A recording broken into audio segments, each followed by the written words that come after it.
One of the nice features of Haskell is that its type system satisfies the property of sound and complete type inference. What do we mean by that? Well, there exists an algorithm that's going to take any expression E, and remember, in Haskell, everything, well, maybe not everything, but everything almost is an expression. So this algorithm can take a complete program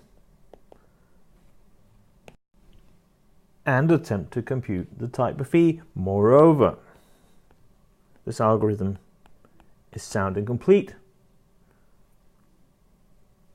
because the algorithm finds a type for the expression E if and only if E has a type.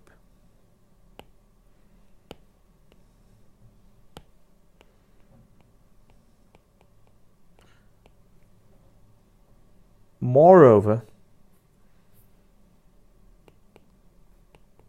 the type that the algorithm finds is the most general one.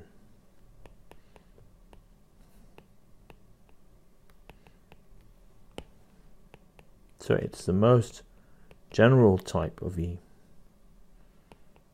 And that's interesting because when we speak of polymorphism, some types are more general than others. This is a very nice algorithm, and we're going to explain how it works for parametric polymorphism. Don't forget, there are two kinds of polymorphism in Haskell. There's parametric polymorphism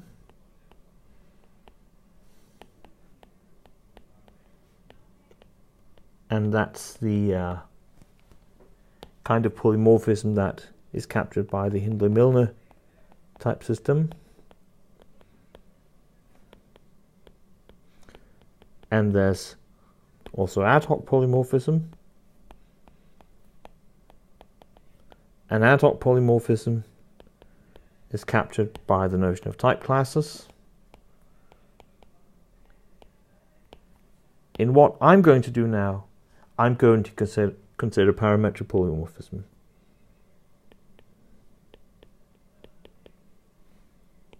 In this podcast, I'll talk about how we can perform type inference in the setting of parametric polymorphism. That this can be done is a deep result, and it's useful in other settings than that of Haskell. It's also useful when you speak of type inference in the languages of the ML family. So this is a very deep and very useful result in computer science. Now, in the previous session, we considered the Hindley-Milner type system for parametric polymorphism. Let's look at it again. First, let's see what the language was. The language that we considered was an applied lambda calculus with expressions. Expressions could be variables, lambda abstractions, application, pairs, and local declarations. Let x equal E1 in E2. And finally, we would also like to have constants. Constants, what are they? Constants were 0, the successor constant, true, false, and the test for 0 is 0. So that was our language. And the types were given by the formation rules. So if this was the language, then here are the types. Types are given by the formation rules that a type can be either a base type, int or bool, or it can be a composite type.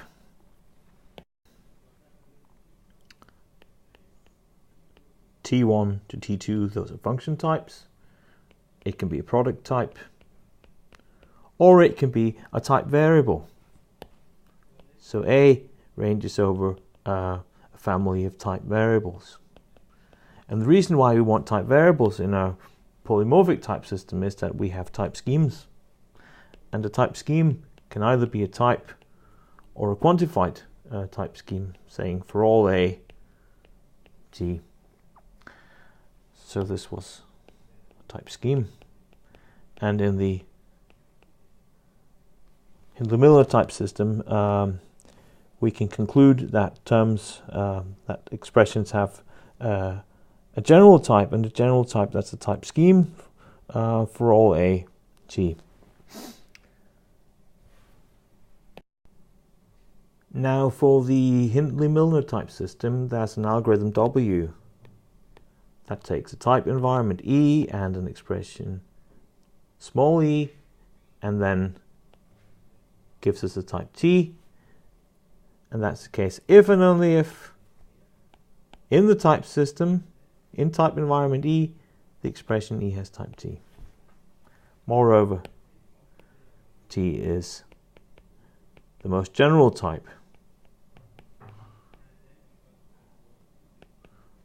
what we often call the principal type.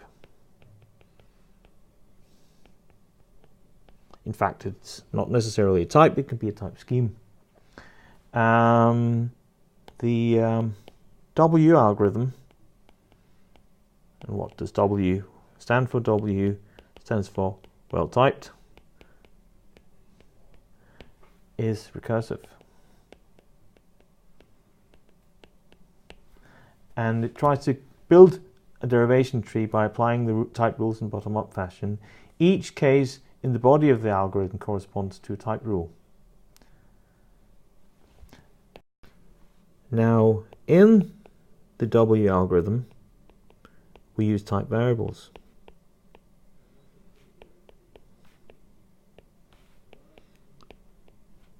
To express unknown types. And we try to find these unknown types. And we try to solve for them. So we try to express unknown types that we then try to find. That's what we do.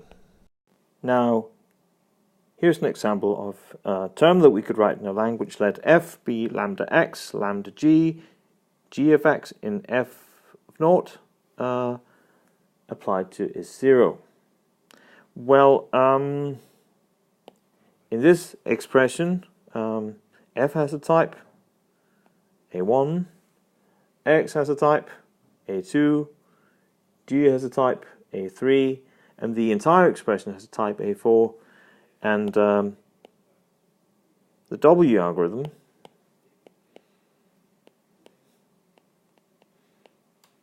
will try to find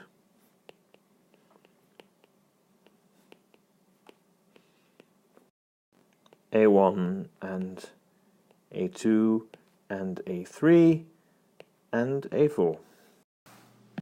Now, if the W algorithm succeeds, it will give us a type substitution. And what's a type substitution? A type substitution is a function sigma from type variables to types,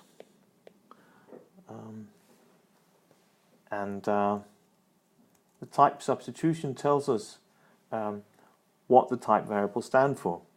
An example of a type substitution could be the substitution that maps the type variable A to int and the type variable B to bool.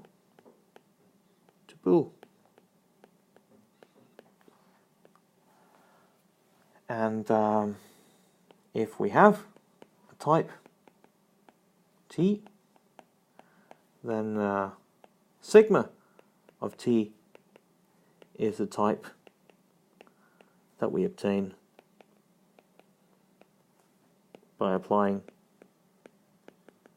sigma to every type variable in T. Example here, if we let a type expression be A to A times B, then sigma of T, where sigma is the substitution that we have up here. What's that? Sigma of t is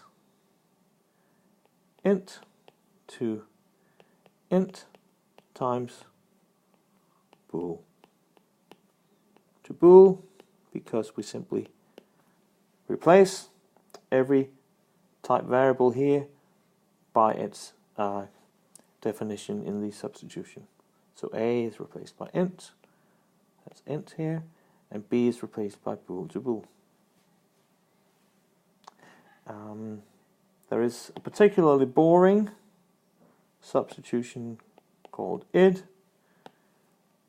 and it's the identity substitution. We sometimes need that. The identity substitution, which simply is that id of A is A for every type variable A.